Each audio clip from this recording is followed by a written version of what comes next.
Vinland Saga is feminist. Now, I say that, and I know I already got a bunch of mud-butt, red-pilled dude bros in my comment section crying because they think anything associated with women means weakness, or that if it's feminist, it somehow must be anti-men. And some of you might just be wondering, how could an anime, let alone an anime like Vinland Saga, where it features strong-ass man Vikings killing each other, be feminist? I mean, there aren't even a lot of female characters, right? How could it possibly be feminist?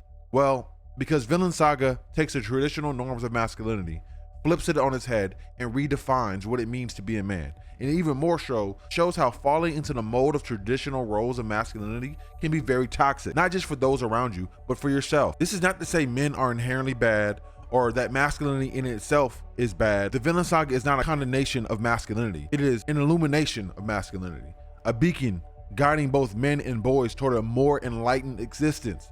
As we journey through this video, we're going to dissect each of Vinland Saga's many characters who each go up against traditional forms of masculinity and show how Vinland Saga empowers the watcher to not only challenge traditional masculinity, but to ask you to choose yourself, i.e. authenticity over conformity, and redefine what it means to be masculine. But first, let's define some shit.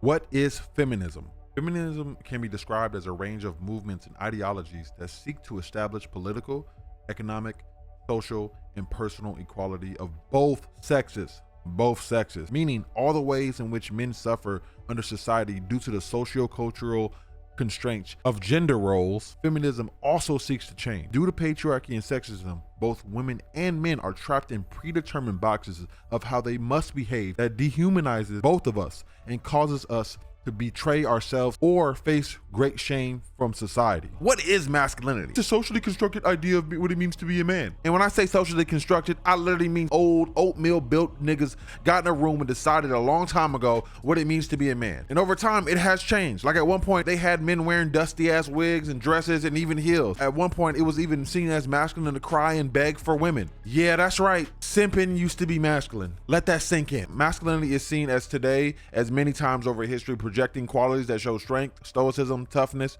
to be independent, and to show dominance over others. And at times, the only real emotion you are allowed to express is anger. Many of these traits are shown in our protagonist Thorfinn after he watched his daddy get shot up.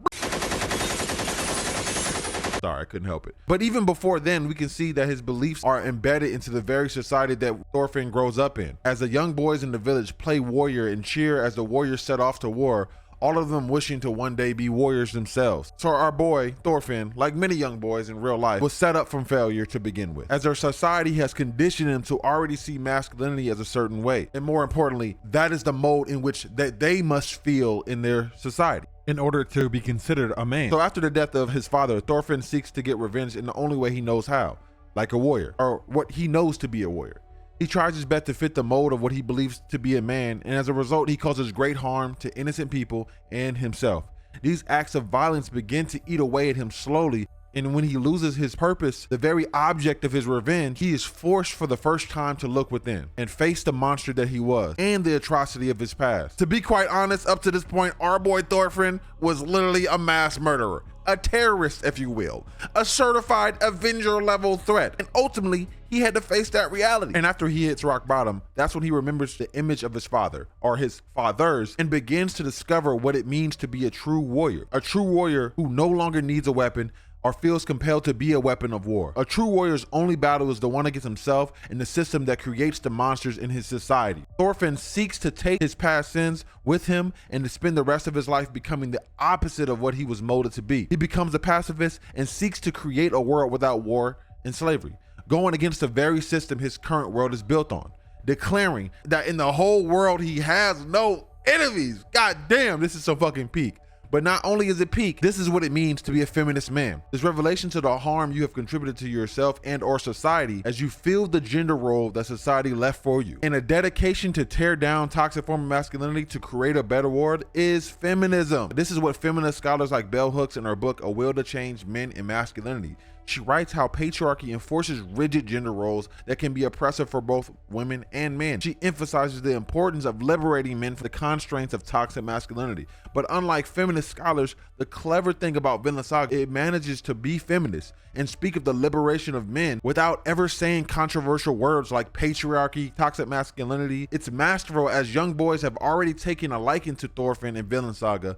This is evident with the trends around the saying, "I have no enemy." Taking a closer look at other characters in the Vinland Saga and how they help support the feminist narrative, Olmar and Thorgil, both sons of a rich slave-owning farmer, Canute. Olmar is another boy who so desperately wants to fit the traditional mold of masculinity and yearns for acceptance, as he wants to be a great warrior like his brother, Thorgil, who easily fits traditional role of masculinity. I mean, literally, if this man Thorgil was alive today, he'd be a strong football playing stoic man who probably is walking through a Walmart somewhere with his ass unwashed. On the contrary, Olmar would be like that Timothée Chalamet built ass nigga, the kid on the block who wanted to be the super athletic athlete but never can make varsity, and is mocked and shamed because he doesn't fit that mold of masculinity. Olmar suffers through life as he tries to fit this rigid framework. His brother fits so easily, trying time after time, only to fail until he comes to the realization that he no longer wants to fit the Norse code of masculinity, despite how other people might view him, and chooses to reject conformity as he accepts his true self. This is shown as he tries to surrender rather than fight when threatened by Canute's overwhelming force. This courageous step challenges conventional ideals, redefining masculinity to encompass the strength of non-violence and radical self-acceptance. Thorgil, the representative of the unwashed ass community, disapproves and calls him a coward, while wise men call him a real man. It doesn't just stop there. It also uses his father, Canute, in a position of privilege. He finds himself shackled by the societal expectations of a man of his status. He bears the weight of pretending to be someone he is not. Even he has to conform to ideas of the system, having to uphold the narrow view of being strong as a man. In Vinland Saga, he clutches onto the rumor that he was another warrior named Iron Fist Canute that makes him seem more macho.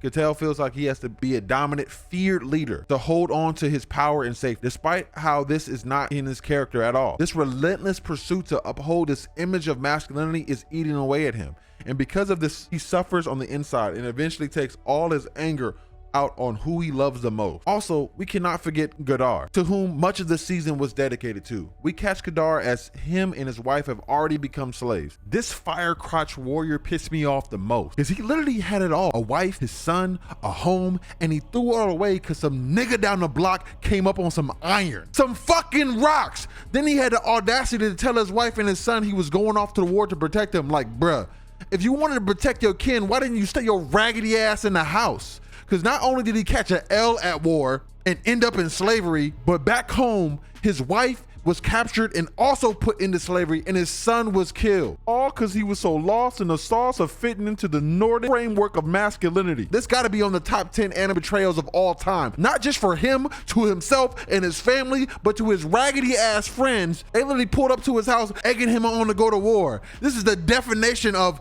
he would still be alive right now if you niggas ain't gassed him up. The cold part about Godar is that he didn't even realize it until it was too late. Had this man reminiscing when he left his wife for a goddamn rock war, looking like the main character from Interstellar.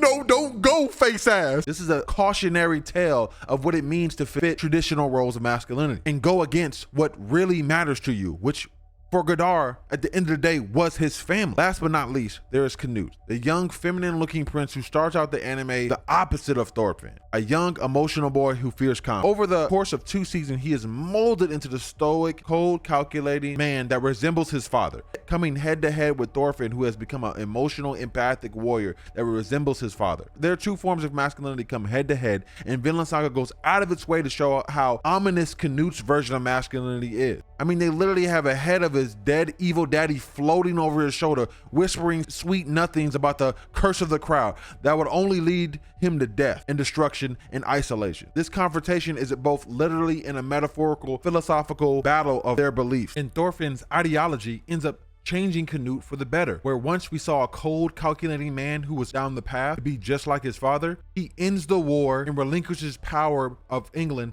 back to its subject. He dwindles his fleet down from 1,000 to only 16, all because Thorfinn inspired him to see a different perspective of life, showing us that no matter how much we have went down the path of destruction and isolation, it is never too late to change. Overall, what these characters are showing you is that the template of traditional masculinity might work for a small few. It does not work for everyone. The Vinland Saga is a testament to the agony that those who seek to conform to these standards against their true self. These characters' stories remind us of the importance of seeking a more compassionate, inclusive understanding of masculinity in a world yearning for evolution. The Vinland Saga demands that we rewrite the narrative and go beyond the shackles of old norms. Let us hear the call and embark on a quest for masculinity that nurtures, uplifts, harmonizes, embraces the diversity of human expression, and become true warriors. Yeah. Thank you for watching. And if you would like more content like this, be sure to let me know in the comment section. Bye-bye.